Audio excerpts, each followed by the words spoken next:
আপনি কি অনেক পুরনো দিনের মেস্তা নিয়ে ভুগছেন? কিভাবে রিমুভ করবেন বুঝতে পারছেন না? অথচ আপনার বয়স অনেক কম কিন্তু আপনার মুখে কালো, কালো দাগ-ছোপ দেখা দিচ্ছে। কিভাবে এগুলো রিমুভ করবেন বুঝতে পারছেন না।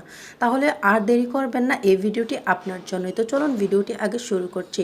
আসসালামু আলাইকুম প্রিয় দর্শক। আপনি কিভাবে আপনার অনেক পুরনো দিনের মেস্তা দূর করবেন তা আজকে এই ভিডিওতে আপনারা দেখতে পাবেন।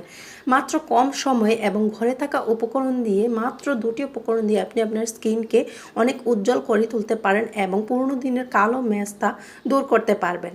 তো ভিউয়ার্স, তো ফার্স্টে চলুন আমি দেখাচ্ছি কিভাবে এবং কি দিলে আপনার দ্রুত আপনাদের স্কিনের কালো দাগ এবং মেস্তার দাগ দূর করতে পারবেন। তার জন্য এইখানে আমি নিয়েছি এক টুকরো কলা। অবশ্যই আপনি আপনার স্কিনের অনুযায়ী কতটুকু লাগবে সে অনুযায়ী আপনি কলা নেবেন।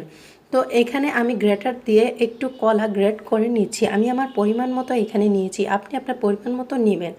তো এইখানে আমি কলার খোসা সহ এখানে গ্রেটার দিয়ে গ্রেট করে নিয়েছি। আপনি চাইলে ব্লেন্ডারও ব্লেন্ড করতে পারেন। তো তারপর এইখানে আমি অ্যাড করে দিচ্ছি এক টুকরো লেবুর রস। অবশ্যই এখানে লেবুর রসটা একটু কম পরিমাণে দেওয়ার চেষ্টা করবেন, কারণ স্কিনের জন্য সরাসরি লেবুর রস অনেক ক্ষতিকারক। তো তারপর এখানে দিয়ে দিচ্ছি রান্না করার হলুদ গুঁড়ো।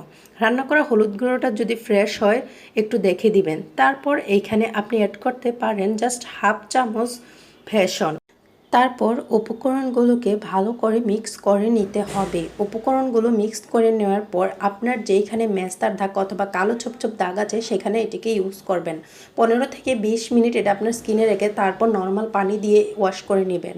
তো বন্ধুরা, ভিডিওটি আজকে এই পর্যন্তই। সবাই ভালো থাকবেন, সুস্থ থাকবেন, আমার চ্যানেলটিকে সাবস্ক্রাইব করবেন। আসসালামু আলাইকুম।